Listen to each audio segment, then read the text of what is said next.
بسم اللہ الرحمن الرحیم۔ فضائل قرآن۔ عبد المالک بن عمیر رحمۃ اللہ علیہ حضور اکرم صلی اللہ علیہ وآلہ وسلم کا ارشاد نقل کرتے ہیں کہ سورہ فاتحہ ہر بیماری سے شفا ہے۔ خاتمہ میں بعض ایسی صورتوں کے فضائل ہیں جو پڑھنے میں بہت مختصر لیکن فضائل میں بہت بڑی ہوئی ہیں، اور اسی طرح ایک ایسے خاص امر ہیں جن پہ تنبیہ قرآن پڑھنے والے کے لیے ضروری ہے۔ سورہ فاتحہ کے فضائل بہت سی روایات میں وارد ہوئے ہیں۔ ایک حدیث میں آیا ہے کہ ایک صحابی رضی اللہ عنہ نماز پڑھتے تھے، حضور صلی اللہ علیہ وآلہ وسلم نے ان کو بلایا، وہ نماز کی وجہ سے جواب نہ دے سکے۔ جب فارغ ہو کے حاضر ہوئے تو حضور صلی اللہ علیہ وآلہ وسلم نے فرمایا کہ میرے پکارنے پر جواب کیوں نہیں دیا؟ انہوں نے نماز کا عذر کیا۔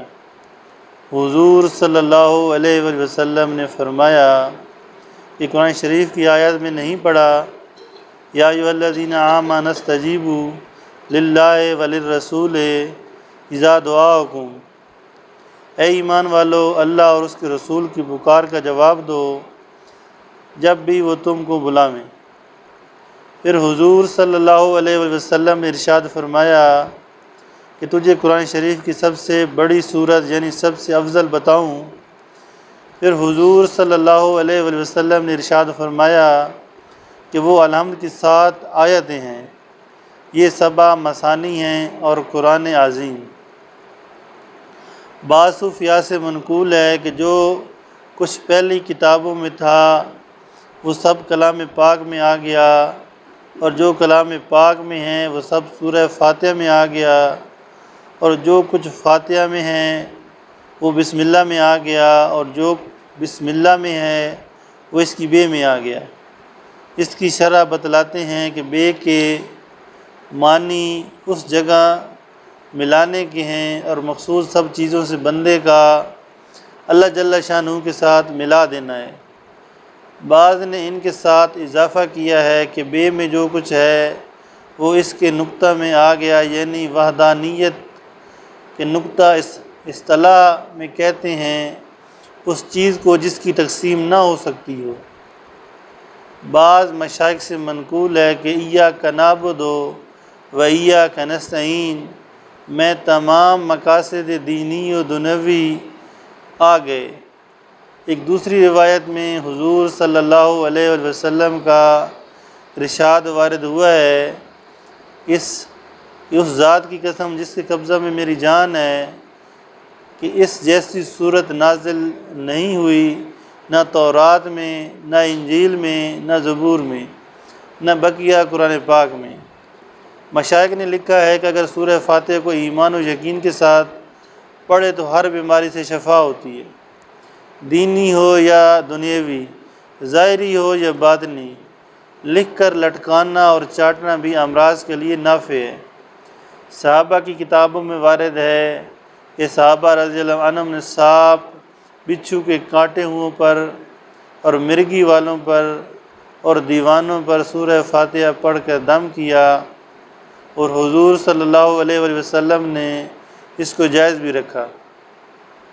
نیز ایک روایت میں آیا ہے کہ صاحب بن یزید رضی اللہ عنہ پر حضور صلی اللہ علیہ وآلہ وسلم نے اس صورت کو دم فرمایا اور یہ صورت پڑھ کر لعاب دہن درد کی جگہ لگایا۔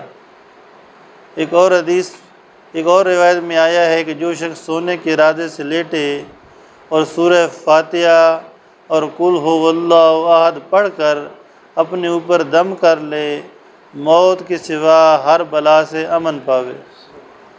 ایک روایت میں آیا ہے کہ سورہ فاتحہ ثواب میں 2/3 قرآن کے برابر ہے۔ ایک روایت میں آیا ہے کہ عرش کے خاص خزانے سے مجھ کو 4 چیزیں ملی ہیں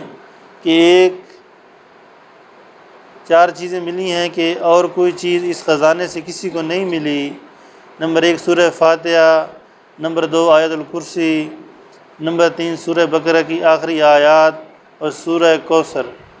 ایک روایت میں آیا ہے کہ حضرت بصری رحمۃ اللہ علیہ حضور صلی اللہ علیہ وسلم سے نقل کرتے ہیں کہ جس نے سورہ فاتحہ کو پڑھا اس نے گویا تورات، انجیل، زبور اور قرآن شریف کو پڑھا۔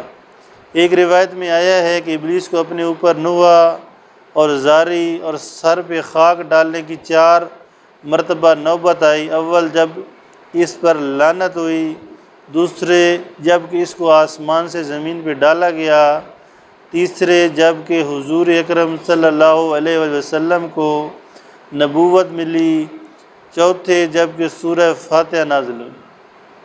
شبیر رحمۃ اللہ علیہ سے روایت ہے کہ ایک شخص ان کے پاس آیا اور درد گردہ کی شکایت کی۔ شبیر رحمۃ اللہ علیہ نے کہا کہ احساس قرآن پڑھ کر درد کی جگہ دم کر۔ اس نے پوچھا کہ احساس القرآن کیا ہے؟ شبیر رحمۃ اللہ علیہ نے کہا سورہ فاتحہ۔ مشائخ کے اعمال مجرب میں لکھا ہے کہ سورہ فاتحہ اسم اعظم ہے، ہر مطلب کے لیے پڑھنی چاہیے، اور اس کے 2 طریقے ہیں۔ ایک یہ کہ صبح کی سنت اور فرض کے درمیان بسم اللہ الرحمن الرحیم کے میم کے ساتھ الحمدللہ کا لام ملا کر 41 بار 40 دن تک پڑھے، جو مطلب ہوگا انشاءاللہ تعالی حاصل ہوگا۔ اور اگر کسی مریض یا جادو کیے ہوئے کے لیے ضرورت ہو تو پانی پہ دم کر کے اس کو پلاوے۔ دوسرا یہ کہ 9 چندی اتوار کو صبح کی سنت اور فرض کے درمیان بلا قید میم ملانے کے 70 بار پڑھے، اور اس کے بعد ہر روز اسی وقت پڑھے اور 10 بار کم کرتا جاوے جہاں تک کہ ہفتہ ختم ہو جائے۔ اول مہینے میں اگر مطلب پورا ہو جاوے فابیہ تو ٹھیک، ورنہ دوسرے تیسرے مہینے میں اسی طرح کرے۔ نیز اس صورت کا چینی کے برتن پر گلاب اور مشک کو زعفران سے لکھ کر اور دھو کر پلانا 40 روز تک امراض مزمنہ یعنی پرانے امراض کے لیے مجرب ہے۔ نیز دانتوں کے درد اور سر کے درد، پیٹ کے درد کے لیے 7 بار پڑھ کر دم کرنا مجرب ہے۔ یہ سب مضمون بظاہر حق سے مختصر طور پر نقل کیے گئے ہیں۔ مسلم شریف کی ایک حدیث میں ابن عباس رضی اللہ عنہ سے روایت ہے کہ حضور صلی اللہ علیہ وسلم ایک مرتبہ تشریف فرما تھے۔ حضور صلی اللہ علیہ وسلم نے فرمایا کہ آسمان کا ایک دروازہ آج کھلا ہے جو آج سے قبل کبھی نہیں کھلا تھا۔ پھر اس میں سے ایک فرشتہ نازل ہوا۔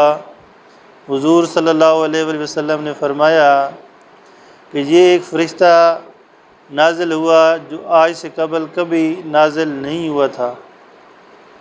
پھر اس فرشتے نے عرض کیا کہ 2 نوروں کی بشارت لیجئے جو آپ سے قبل کسی کو نہیں دیے گئے۔ ایک سورہ فاتحہ، دوسرا خاتم سورہ بقرہ یعنی سورہ بقرہ کا آخری رکوع۔ ان کو نور اس لیے فرمایا کہ قیامت کے دن اپنے پڑھنے والے کے آگے آگے چلیں گے۔ دوستو بزرگوں بھائی، اللہ تعالیٰ میں سورہ فاتحہ پڑھنے کی توفیق عطا فرمائے۔